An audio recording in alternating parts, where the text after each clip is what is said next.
আল্লাহ পাক মানুষকে সবচেয়ে সুন্দর করে সৃষ্টি করেছেন, আর মানুষের মধ্যে মেয়েদেরকে সবচেয়ে বেশি সুন্দর করে সৃষ্টি করেছেন। আল্লাহ পাকের সবচেয়ে সুন্দর সৃষ্টি হচ্ছে মেয়েরা, এবং তারা খুব নরম হয়, নরম, প্রজাপতি ধরার মতো। প্রজাপতিকে ধাপ করে ধরতে পারবেন না আপনি, শক্ত করে ধরতে গেলে প্রজাপতি নষ্ট হয়ে যাবে, মরে যাবে। প্রজাপতিকে কোমল ভাবে ধরতে হবে, ঠিক মেয়েদের সামনেও আপনার কোমল থাকতে হবে। বেশি হার্ড হতে যাবেন, শেষ। আমি আপনার গার্লফ্রেন্ডের সামনে কোমল হতে বলি নাই, আপনার ওয়াইফের সামনে হতে বলেছি। কোমল থাকলে আপনি জিতে যাবেন। দেখবেন দুনিয়ার চিল্লা ফাল্লা করছে আপনার বাসায়, আপনি চুপচাপ আছেন পাহাড়ের মতো, কোমল আছেন। 5 মিনিট পর দেখবেন নিজেই ঠান্ডা হয়ে এসে বলছে আচ্ছা সরি, ভুল হয়ে গেছে। আর যদি আপনি চিল্লা ফাল্লার কাউন্টার দিতে যান, তাহলে দেখবেন সুটকেস গোছানো শেষ, বাবার বাড়ি চলে গেছে। ডিল করা খুব ডিফিকাল্ট। এখানে আপনাকে খুবই সবরের পরিচয় দিতে হবে। আল্লাহ পাক বোঝার তৌফিক দান করুন। আর আমরা মা বোনদেরকে রিকোয়েস্ট করব, 4টা মূলনীতি মেনে কাপড় চোপড় পরবেন। আপনার কাপড়টা এমন হবে না যেই কাপড়টা পরলেও অঙ্গ প্রত্যঙ্গ দেখা যায়, বোঝা যায়, এমন হবে না। কাপড়টা এমন হবে না এত টাইট ফিটিং যে আপনার অঙ্গের উঁচু নিচু অবয়ব বোঝা যায়, এমন হবে না। কাপড়টা এমন হবে না যেটা অমুসলিমদের পোশাক, আর কাপড়টা এমন হবে না যেটা পুরুষদের পোশাক। এই মূলনীতিগুলো মেনটেন করে কাপড় পরবেন ইনশাআল্লাহ। এছাড়াও মেয়েদের কথায় পর্দা আছে, চলনে পর্দা আছে, ওঠা বসায় পর্দা আছে। নামাজ পড়ার সময় তাদেরকে কিছুটা শালীনভাবে নামাজ পড়তে হয়, তাদের চোখের দৃষ্টির মধ্যে পর্দা আছে। এগুলো কে শিখাবে এখনকার মেয়েদেরকে? সবসময় বিজি দেখবেন নতুন কোন সিরিয়াল আসছে, নতুন কোন ফ্যাশন আসছে, নতুন কোন পার্লারে কি আসছে, কোন কাটিং আসছে, কোন নায়িকা আসলো। ওই যে বাংলাদেশে কোন এক নায়িকা আসছে, তাই নিয়ে মিডিয়াতে এমন তোলপাড়, মনে কি নাকি একটা অবস্থা। আল্লাহর কাছে তোমার কি মূল্য আছে হে? আল্লাহর কাছে তোমাদের কি মূল্য আছে? তোমরা কি 5 ওয়াক্ত নামাজ পড়ো? তোমরা কি পর্দা করো? তোমাদের মধ্যে হায়াবোধ কিছু আছে? তোমরা মানুষকে ভালো কিছু শিখাও, সমাজকে ভালো কিছু দাও, শালীন কিছু দাও। আল্লাহর কাছে তোমাদের কি মূল্য আছে? নবী সাল্লাল্লাহু আলাইহি ওয়াসাল্লাম তো জাহান্নাম দেখে সেই কথাটাই বলেছেন, আমি জাহান্নাম দেখে আসলাম, সেখানে বেশিরভাগ অধিবাসী হচ্ছে মেয়ে, নারী। কি কারণ? তারা এমন কাপড় চোপড় পরে বাইরে ঘুরতো যেই কাপড় পরেও তারা নগ্ন থাকতো। আমি কি ব্যাখ্যা করতে হবে? আপনি দেখতে পারেন না?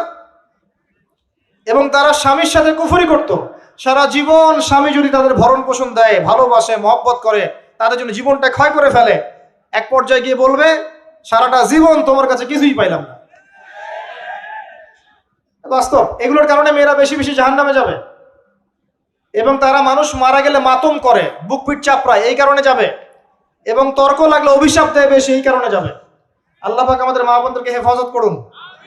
তবে একটা হাদিস আছে সুসংবাদের।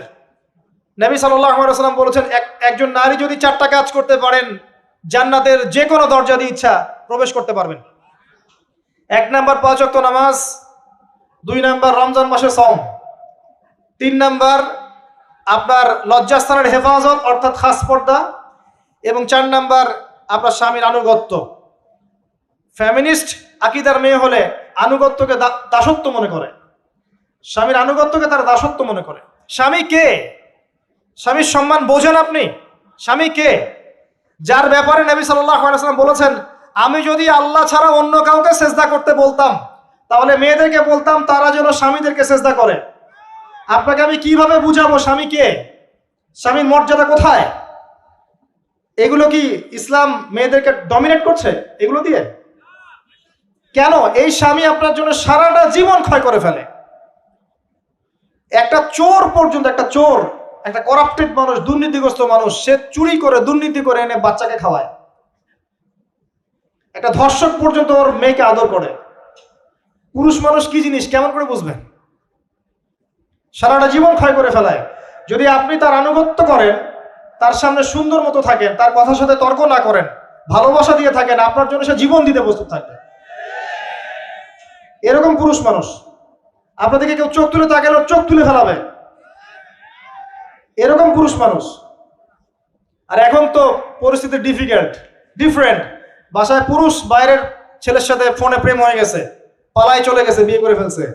দেখবেন বাসায় স্ত্রী আছে, বাইরের মেয়ের সাথে প্রেম করে বিয়ে করা শেষ। বিয়ে করলে সমস্যা নাই, ব্যভিচার করে ফেলছে, বিয়ে সে করতেই পারে, সে যদি সমতা রক্ষা করতে পারে, সেটা তার ডিফারেন্ট ইস্যু, এটা অন্য ইস্যু। তো স্বামীর আনুগত্য আপনাকে কিভাবে বুঝাবো? এটা দাসত্ব নয়। নবী সাল্লাল্লাহু আলাইহি ওয়াসাল্লাম বলেছেন, কোনো স্বামী যদি কোনো স্ত্রীকে চায়, তার প্রয়োজনের জন্য চায়, মহব্বতের জন্য, স্ত্রী যদি চুলায় রান্না করতে থাকে, ওই রান্না ফেলে দিয়ে তাকে আসতে হবে। হাদিস। রাতের বেলা স্বামী স্ত্রী শুয়েছে, স্বামীর চাহিদা আছে, স্ত্রীর কোনো সমস্যা নাই, স্ত্রী ফিট, ইচ্ছা করেই অহেতুক স্বামীকে বলল আমি রাজি না, উল্টা পাশে মুখ করে ঘুমিয়ে গেল। আল্লাহর নবী বলছেন সারা রাত আল্লাহর পক্ষ থেকে একজন ফেরেশতা আসবে, এসে এই নারীকে অভিশাপ দিতে থাকবে। এখন এগুলো হাদিস শুনলে বলবে যে ইসলাম তো মেয়েদেরকে ছোট করছে। একজন মেয়ে তার, একজন স্বামীর কথা বলছে, স্বামী তার মেয়ে, তার স্ত্রী, তার মা, তার বোন, সবাইকে তার মিরাসের হক দিতে হয়। একজন মেয়ে তার বাবার সম্পত্তি পায়, কোনো কোনো ক্ষেত্রে তার ভাইয়ের সম্পত্তি পায়, তার স্বামীটা তো পাই, তার ছেলেরটাও পায়, নানি হলেও সম্পত্তির হক আছে। একটা মেয়েকে চতুর্দিক থেকে সিকিউর করা হয়েছে ইসলামে। তারপরেও কিছু ফ্যামিনিস্টের কারণে এরা বলবে যে মেয়েদেরকে ইসলাম ছোট করছে। হ্যাঁ, মেয়েদেরকে ইসলাম কেন ছোট করছে? কারণ পর্দা করে যে বাইরে বেরোতে বলেছে, ঢ্যাং ঢ্যাং করে নগ্ন হয়ে বেরোতে নিষেধ করেছে, এই কারণে।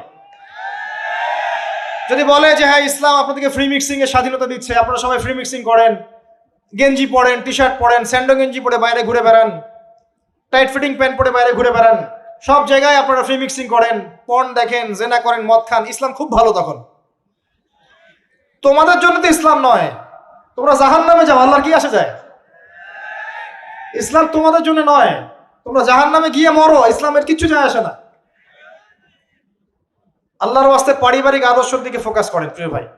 নিজে জাহান্নামের আগুন থেকে বাঁচান, পরিবার বর্গকে বাঁচান, পরিবার বর্গকে বাঁচান। পরিবার আরেকটা পার্ট হচ্ছে আপনার পিতামাতা।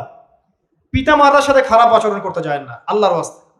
সেই ব্যক্তির জন্য ধ্বংস যার পিতামাতা বেঁচে আছে, তাদের হক আদায় করে সে জান্নাতে যেতে পারলো না, তার জন্য ধ্বংস। আরেকটা অংশ আছে আপনার সন্তান সন্ততি। বাচ্চা কাচ্চার প্যারেন্টিংটা খুব সুন্দর করে করেন। যখন আপনি স্ত্রীর সাথে মিলন করতে গিয়েছেন তখন দোয়া পড়েন, আল্লাহুম্মা বিসমিল্লাহি আল্লাহুম্মা জান্নিবনা শাইতান ওয়া জান্নিবিশ শাইতান মা রাযাকতানা। আমার মনে হয় এখনকার জেনারেশন যেগুলো আছে ফাসেক, মাদক সেবন করে, পর্নোগ্রাফিতে আসক্ত, ইয়াবাখোর, স্মাগলিং করছে, চুরি করছে, হাবিজাবি, ধর্ষণ করছে, আমার মনে হয় না তাদের পিতামাতা তাদেরকে জন্ম দেওয়ার সময় দোয়াগুলো পড়েছিল। কারণ পিতামাতা এই দোয়া পড়লে ওই সন্তানকে শয়তান স্পর্শ করতে পারে না। সন্তান হবে, সন্তান ছেলে হোক মেয়ে হোক, আপনার এটা নিয়ে মন খারাপ করার কিছু নাই। একজন কন্যা সন্তানকে লালন পালন করে সৎপাত্রে পাত্রস্থ করলে এই মেয়ে পরকালে আপনার জন্য জাহান্নামের আগুন থেকে ঢাল হয়ে যাবে। যার কাছে দুইজন মেয়ে আছে, দুইটা মেয়েকে সে ভালো করে মানুষ করেছে, নবী সাল্লাল্লাহু আলাইহি ওয়াসাল্লাম বলছেন সে জান্নাতে আমার সাথে এমন করে থাকবে, এইভাবে। কেউ যদি বিধবার দায়িত্ব নেয়, সেও নবী সাল্লাল্লাহু আলাইহি ওয়াসাল্লামের সাথে এইভাবে থাকবে। এতিমের দায়িত্ব নেয়, এইভাবে থাকবে। ফ্যান্টাসিতে ভুগছেন, একটা এতিম মেয়েকে বিয়ে করেন, একটা অসহায় তালাকপ্রাপ্ত মেয়েকে বিয়ে করেন, একটা বিধবা মেয়ে যার স্বামী মারা গেছে, কেউ নাই দেখার, তাকে বিয়ে করেন, তারপরে বোঝা যাবে আপনার মধ্যে কতটুকু দিন আছে। আর বর্তমান সভ্যতা আমাদের কি সমাধান দিবে?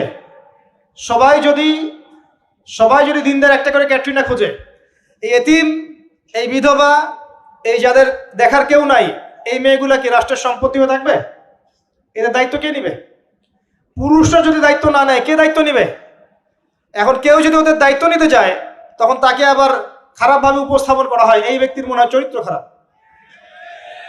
কিন্তু এদিকে বাইরে 10টা জেনা করে বেড়াচ্ছে, কোনো সমস্যা নাই, এগুলোকে উস্কায়। এইসব জাহেলদের জন্য ইসলাম নয়। ইসলামের প্রতিটা বেসিক ফান্ডামেন্টাল মানবতার কল্যাণের জন্যই। এগুলোকে ফরজ করা হয়নি, আপনি নফল, আপনার সামর্থ্য থাকলে আপনি করতে পারেন, না করলে কোনো সমস্যা নাই। কেউ যদি করে যে ইসলাম পরিপূর্ণরূপে পালন করার চেষ্টা করছে, এটার উপরে আমল করার চেষ্টা করছে, তাহলে আপনি তাকে ক্রিটিসাইজ করছেন কেন? কি সমস্যা আপনার? আরেকটা পার্ট হচ্ছে সন্তান সন্ততি।